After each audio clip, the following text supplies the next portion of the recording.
2 pound ওজনের একটা vanilla কেকের ডেকোরেশন ভিডিও শেয়ার করছি এখন। এটা গায়ে হলুদের কেক ছিল। এই কেকটার মাঝখানে একটা ডিজাইন করে নিব, এজন্য মাঝখানের দিকে সাইজ অনুযায়ী আমি এখানে একটা 5 ইঞ্চি সাইজের রাউন্ড শেপের মোল্ড দিয়ে সুন্দর একটা দাগ কেটে নিলাম। কেকটি ছিল 8 ইঞ্চি সাইজের মোল্ডে বেক করা এবং মাঝখানে যে দাগটি দিলাম এটা হচ্ছে 5 ইঞ্চি সাইজের। তারপর সাইডের দিকে এভাবে স্টার নজেল দিয়ে খুব সুন্দরভাবে এভাবে বর্ডার দিয়ে নিলাম। এইটা কিন্তু প্র্যাকটিসের বিষয়, এটা আপনারা রেগুলার প্র্যাকটিস করলেই এটা পারবেন। প্রথম অবস্থায় অবশ্যই নজেলের কাজগুলো খুব ভালোভাবে শিখতে হবে। নজেলের কাজগুলো যদি ভালোভাবে না শিখেন তাহলে কোনোভাবেই অ্যাডভান্স লেভেলের যে কাজগুলো আছে সেগুলো করতে পারবেন না। তারপর নিচের বর্ডারেও সেমভাবে এভাবে ডিজাইন করে নিচ্ছি। এখানে আমি বোর্ড ব্যবহার করেছি 12 ইঞ্চি সাইজের।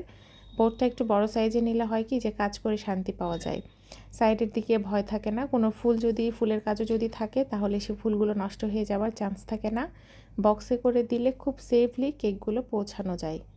তারপর এই যে সাইডের দিকে এভাবে ছোট করে পাইপিং ব্যাগের মুখটা কেটে নিয়েছি। তারপর এখানে শুধুমাত্র হাতটা ঘুরিয়ে ঘুরিয়ে ডিজাইন করে নিচ্ছি।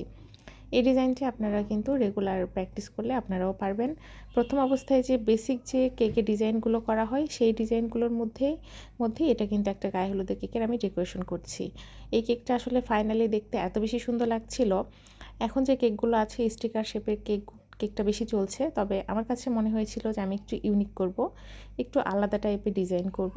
এটা হচ্ছে আমার ননদের গায়ে হলুদের কেক ছিল। আমি আসলে এটা নিজের পছন্দ মতো করেছি যেন সময়টাও কম লাগে এবং দেখতেও যেন সুন্দর লাগে। যেহেতু হাতে আমার সময় খুবই কম ছিল, সব দিকে দৌড়াদৌড়ি করা লাগছিল, এজন্য খুব সিম্পলের মধ্যে করেছিলাম, তবে এটা দেখতে অনেক বেশি সুন্দর হয়েছিল।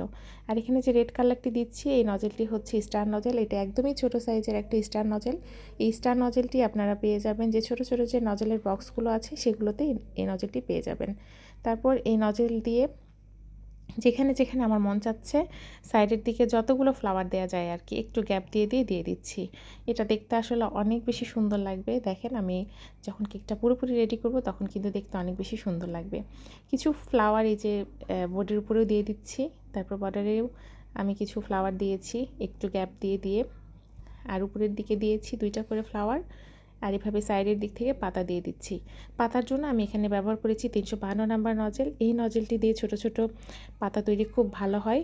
এটা আপনারা চাইলে পাইপিং ব্যাগের মুখটা ছোট করে কেটেও কিন্তু ভি শেপ করে নিয়ে এভাবে ছোট ছোট করে পাতা দিয়ে নিতে পারেন।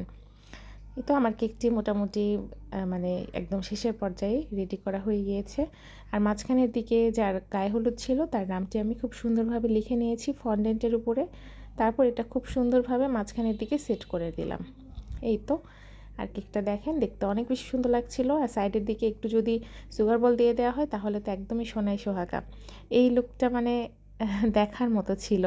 যখন আমি রেডি করেছিলাম কেকটা অনেক বেশি সুন্দর লাগছিল। সামনাসামনি দেখতে এত বেশি সুন্দর, ভিডিও এবং ছবিতে কতটা ফুটে উঠেছে আমি জানি না, তবে আমার কাছে এই কেকটা অনেক বেশি সুন্দর লেগেছে। আপনারা যারা সিম্পলের মধ্যে গায়ে হলুদের কেকের ডিজাইনগুলো খোঁজেন তারা কিন্তু এই ডিজাইনটি ট্রাই করতে পারেন।